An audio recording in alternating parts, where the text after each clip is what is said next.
Party के अंदर इस तरह का तर्ज सियासत किस हद तक राइज होता है, ये एक बुनियादी सवाल है। राना साहब, ऐसे जो रहनुमा या कारकुनान होते हैं वो सरमाया होते हैं किसी भी पार्टी का, लेकिन पार्टी अगर इस तरह का रवैया रवा रखे कि किसी भी पैराशूटर के आने से उस बंदे को माइनस कर दे, तो पार्टीज कितना नुकसान करती हैं जमहूरी तौर पे? पार्टी इतना बड़ा नुकसान करती है कि जिसकी इंतहा कोई नहीं है। मैं आपको एक सिंपल सी अभी आपको जो मैं बता रहा हूं, आज का दिन और डेट ध्यान में रख लीजिएगा, और इस प्रोग्राम को उस वक्त जब 8 फरवरी होगी तो इस प्रोग्राम को जरूर देखना आपने निकाल के। मैं आपको ला के बता रहा हूं कि जहां पे कारकुनों को इन्होंने, मुस्लिम लीग नून ने अपने कारकुनों को जहां पे बिल्कुल इग्नोर किया, वहां पर क्या बनेगा। पहले नंबर पे आप आ जाए चीचा वतनी। यहां पर नून लीग को पहली दफा भारी मार्जिन से नुकसान उठाना पड़ेगा। मुल्तान, यहां से नून लीग को अपसेट होगा बहुत बड़ा। फैसलाबाद आपका शहर, इस पे आप देख लेंगे कि रिजल्ट क्या रहेगा। शकरगढ़ नून लीग के हाथ से निकल जाएगा, हमेशा नून लीग के हाथ में होता था। साहिवाल नून लीग को झटका लगेगा। आगे आप आजे शेखुपुरा नून लीग के लिए एक ड्रोना ख्वाब होगा। कसूर जिसमें 99% शेखुपुरा से सेटबैक क्या होगा पीएमएलएन को? जी सर, शेखुपुरा में सबसे बड़ा जो उसको होगा, आप पहली दफा देखेंगे एक शख्स, इनका एमपी एक इलेक्शन जीता था, आपको ज़हन में याद होगा, जब 20 हल्कों का इलेक्शन हुआ था, सॉरी उससे 20 हल्कों के इलेक्शन के बाद एक इलेक्शन हुए थे जिसमें पीटीआई के सरबराह जो है वो काफी हल्कों से इलेक्शन जीते थे। और शेखुपुरा में एक सीट थी शंजा की, जिसके मुकाबले में शंजा मुंसब अली की, जिसके मुकाबले में खान साहब इलेक्शन लड़ रहे थे। और एक सूबाई सीट थी जिसपे जलील शरकपुरी की छोड़ी हुई, जिसपे बंगू साहब थे नून लीग के जी, और तहरीक इंसाफ के वहां पे शरकपुरी साहब थे, याद है ना आपको? जी जी। और बंगू साहब जीत के थे नून लीग के, राना तनवीर आपके बड़े करीब साथी थे। इस दफा इन्होंने उनको आउट कर दिया। अच्छा, उनकी बरादरी है, उनका एक बहुत बड़ा हल्का अखबाब है, बहुत सी चीजें हैं। दूसरा क्या किया इन्होंने कि पिछली दफा जिस शख्स को इन्होंने सीट दी थी जवेद लतीफ के नीचे, अब वहां पर उस शख्स की बजाय इन्होंने फौरी तौर पर मियां जवेद लतीफ सगा अपना भाई लेकर आ गए।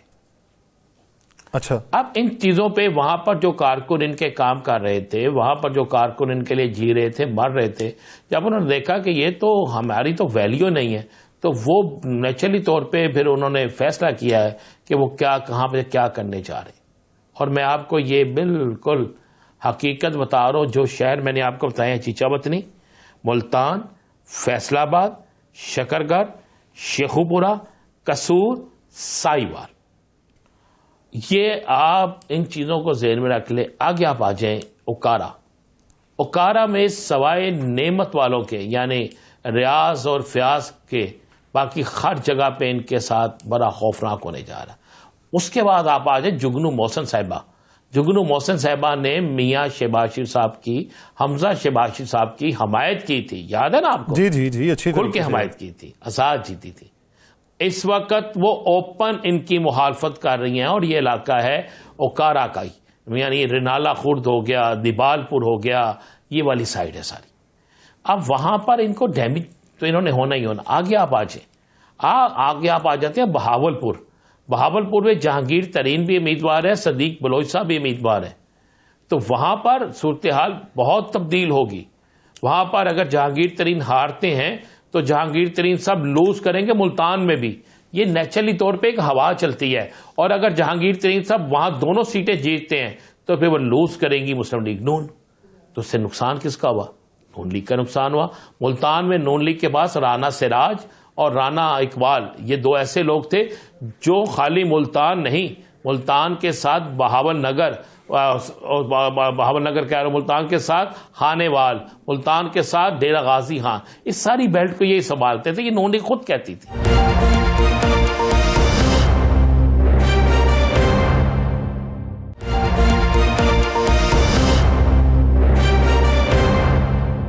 पाकिस्तान पीपल्स पार्टी के सीनियर रहनुमा चौधरी मंजूर ज्वाइन किया है। चौधरी साहब बहुत शुक्रिया आपके वक्त का।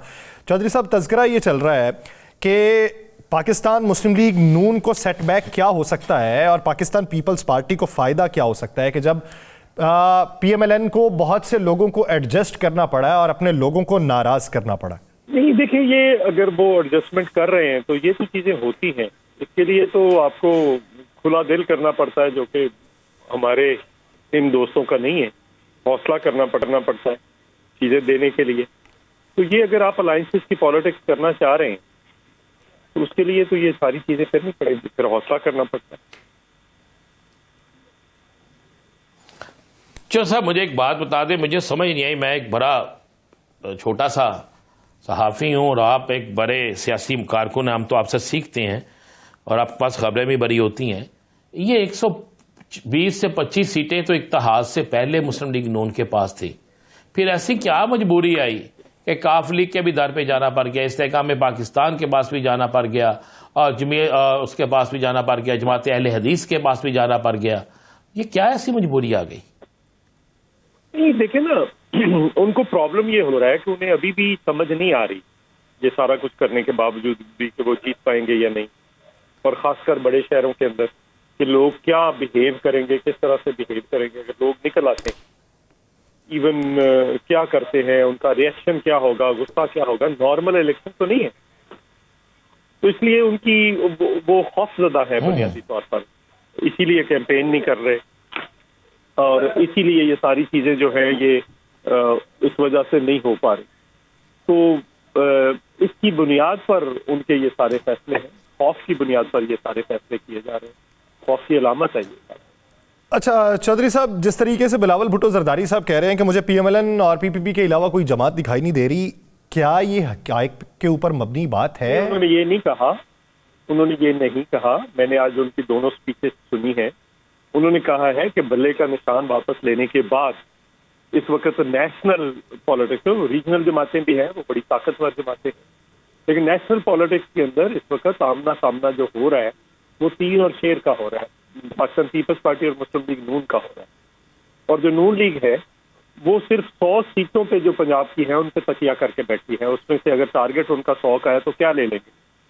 सो पीपल्स पार्टी इस वक्त 50 सीटें जो है वो सिंध से ले रही है। 50 का हमने टारगेट यहाँ से किया है।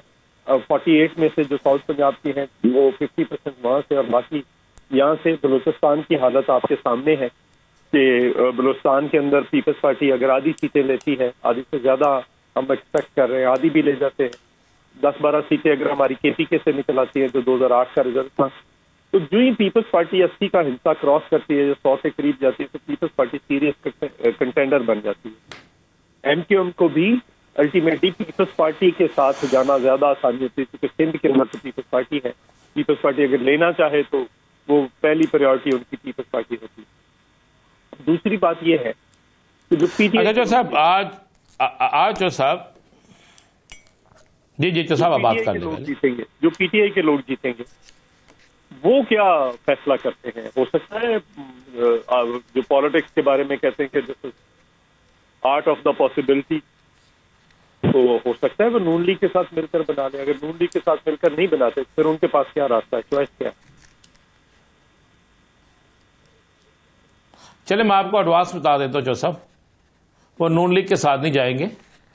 ये मेरी एक राय है, मेरे इन्फॉर्मेशन, राय नहीं कैसे इन्फॉर्मेशन है तो सर। दूसरा मुझे ये तो बता दें कि ये सारे इस सिनेरियो में, ये जो सियासी सिनेरियो चल रहा है, आप जिस शहर से आपका तल्लुक है वहां से तो शहबाज शरीफ साहब इलेक्शन लड़ रहे हैं, आप जमीनी हकायक क्या देख रहे हैं? देखिए, वहाँ पे जिस किस्म की कैफियत है, यहाँ पे तो बिल्कुल मुख्तलिफ सूरत हाल है। जो मेरा हल्का है 131 के अंदर, यहाँ पे जो खासकर PTI का कैंडिडेट आया, उसके आने के बाद तो नून लीग के पास शायद बहुत कम ऑप्शंस बची हैं। लेकिन जो वहाँ पे है, वहाँ पे सूरत हाल थोड़ी मुख्तलिफ है, क्योंकि वहाँ पे जो इनके इंटरनल कॉन्फ्लिक्ट थे, नून लीग के 21 कैंडिडेट थे जो इनके MPA के थे जो विड्रॉ किए। लेकिन अगर सीरियसली इलेक्शन लड़ने दिया जाए तो हालात वहाँ पे भी काफ़ी मुख्तलिफ होंगे। अच्छा चौधरी साहब, आप क्या समझते हैं, जिस तरीके से आप अपनी पाकिस्तान पीपल्स पार्टी की नशिस्तों की भी बात कर रहे हैं, PMLN की नशिस्तों की भी बात कर रहे हैं, तो बल्ले के निशान के